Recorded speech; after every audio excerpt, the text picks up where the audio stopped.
खरं सांगू, आता बोलावंही वाटत नाहीये. चॅनल चालवणे, भावना व्यक्त करणे, अनालिसिस करणे, या सगळ्या शब्दांच्या आता तिटकारा वीट येऊ लागलाय. आपण छान बोलू शकतो, आपण लोकांना सांगू शकतो, याची सुद्धा आता लाज वाटायला लागली आहे. काय करू शकतो आपण? काहीही नाही. याच्या पलीकडं दुसरी कुठली भावनाच नाही.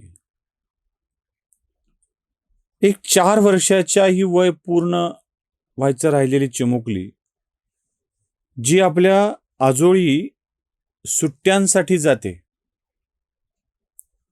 तिथे गेल्यावर एक माणूस वृद्ध 65 वर्षाचा तिला पकडतो आणि 4 वर्षाच्या चिमुकलीसोबत 4 आजोबाच्या वयाचा माणूस,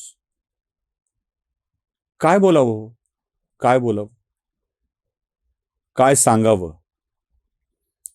भीती फक्त याचीच वाटते की पीडिता तरी कसं म्हणू, पीडिता तरी कसं म्हणू, आणि आरोपी या दोघांच्या सामाजिक स्थितीत म्हणजे जातीत नेमकी उलट स्थिती असती तर 1948ला जे घडलं ना, ते पुन्हा एकदा घडलं असतं. नेमकी उलट स्थिती असती तर. पण सुदैवानी दुर्दैवानी तशी स्थिती नाही, आणि आरोपीच्या विरोधात सुद्धा तुम्ही बोलू शकत नाही. केला, काही लोकांनी प्रयत्न केला बोलण्याचा आणि आपल्या भावना व्यक्त करण्याचा. काय होणार आहे? काहीही नाही. मला ना याच्या वेगळ्याच बाबीवर बोलावं वाटतंय. 4-5 वर्षाचं लेकरू आजी आजोबांच्याकडे सुरक्षित असतं म्हणे. जर 65 वर्षाचा माणूस हे कृत्य करणार असेल तर कोणावर विश्वास ठेवावा आणि कोणाला म्हणावं की तू सुरक्षित आहेस? नाहीये, कोणीच सुरक्षित नाहीये या जगामध्ये. 2च नाती, 2च गोष्टी आहेत, नर आणि मादी. वासनांद, विखार भरलेली माणसं अशा स्वरूपाचं 2-2दा कृत्य करतात, त्यातून बाहेर पडतात आणि तिसऱ्यांदा करून एका कोवळ्या पोरीचा जीव घेतात. ती खुलेआमपणाने कायद्याच्या सगळ्याच गोष्टीचा फायदा घेत जगत राहतात, लुटत राहतात, वाईट करत राहतात, आणि तुम्ही आम्ही केवळ संताप व्यक्त करायचा, फक्त संताप. मला अनेकांनी म्हटलं की देवेंद्र फडणवीसांनी याबाबत कारवाई करायला हवी,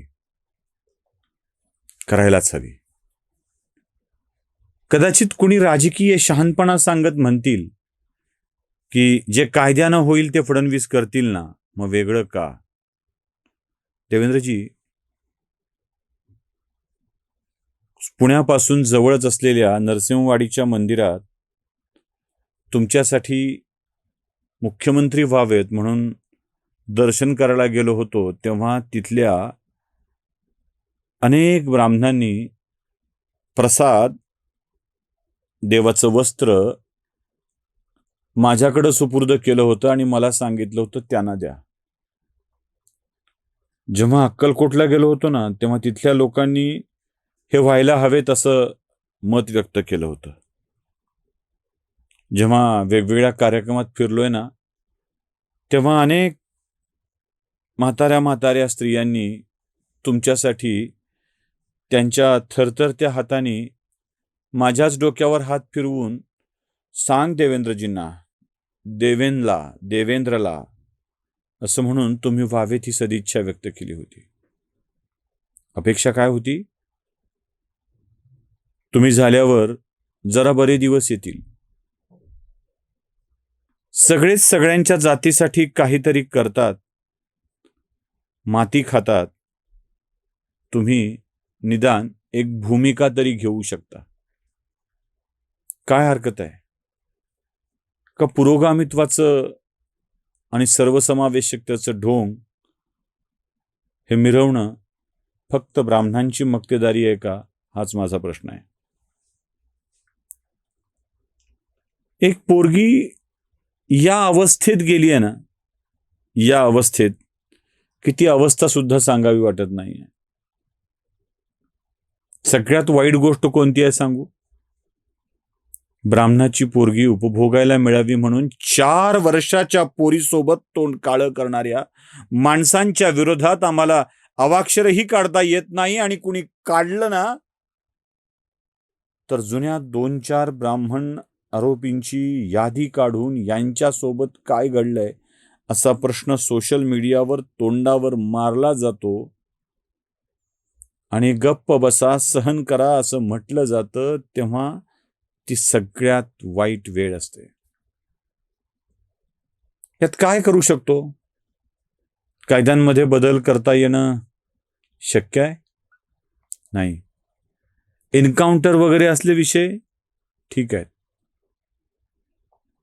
एक ब्राह्मणाची लेक बळी पडली आणि मग टपलेल्या गिधाडांनी ब्राह्मणांचा राजकीय बळी द्यायला सुद्धा सुरुवात केली.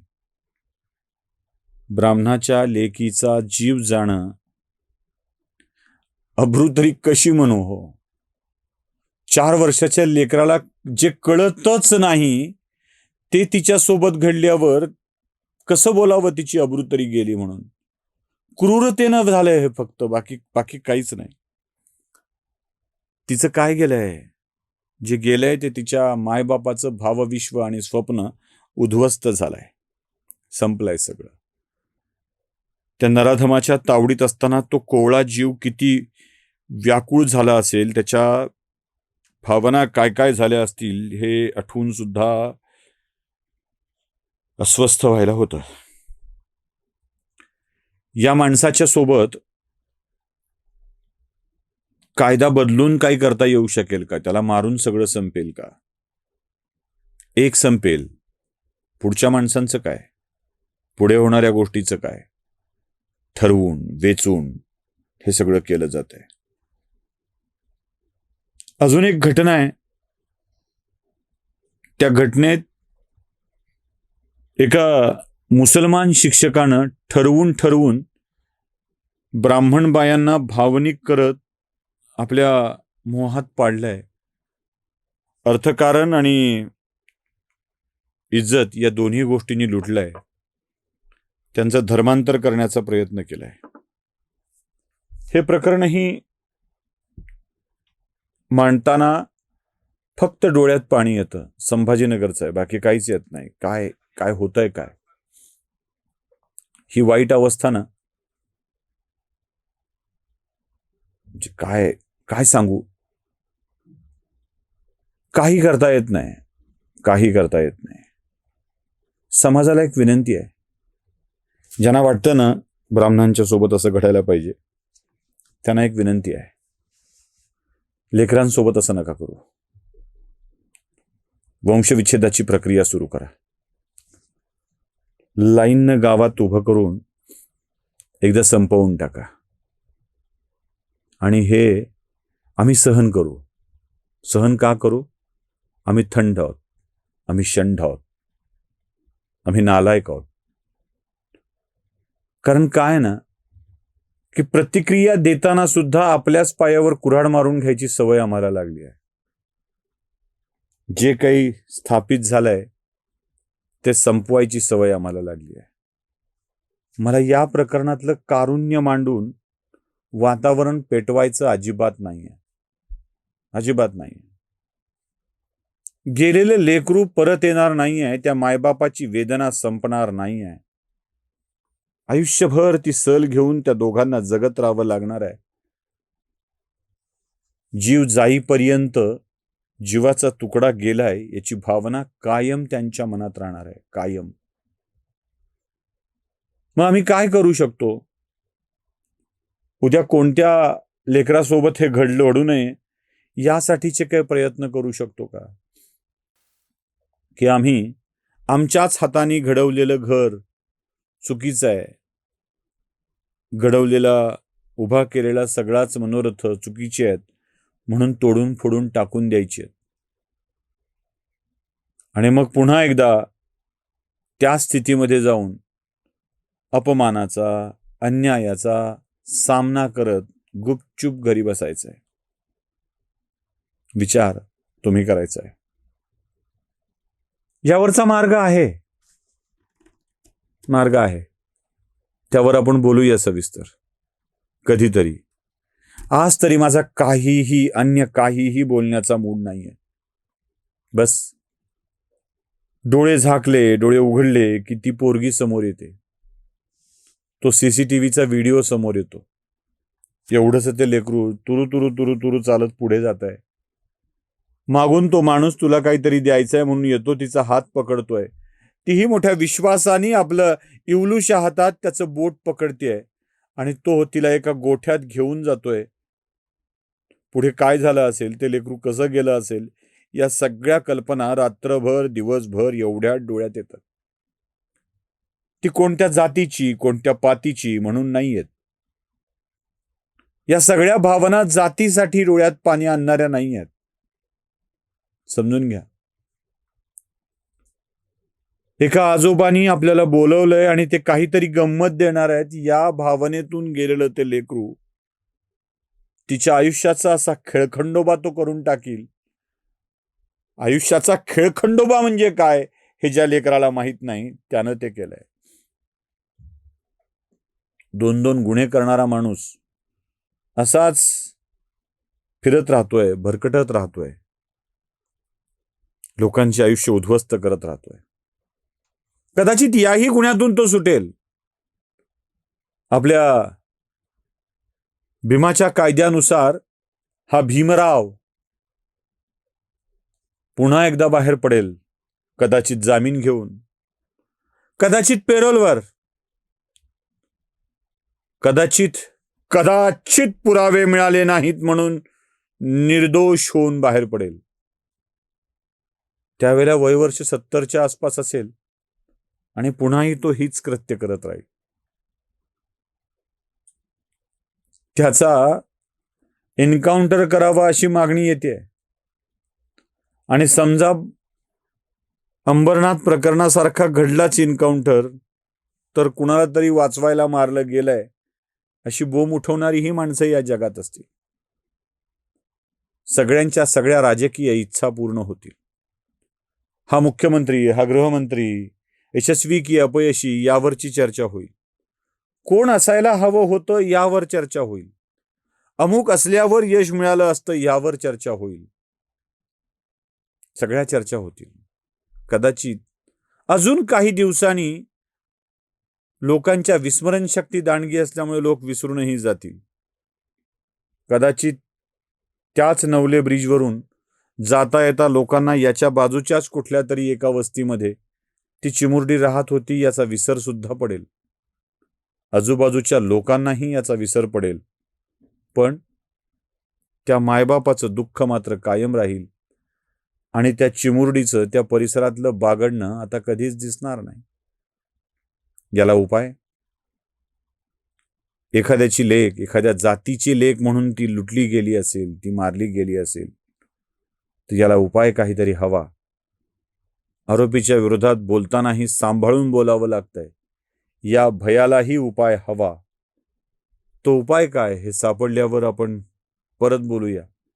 पण तुर्तास तरी त्या लेकराला एवढीच विनंती करतो, बये माफ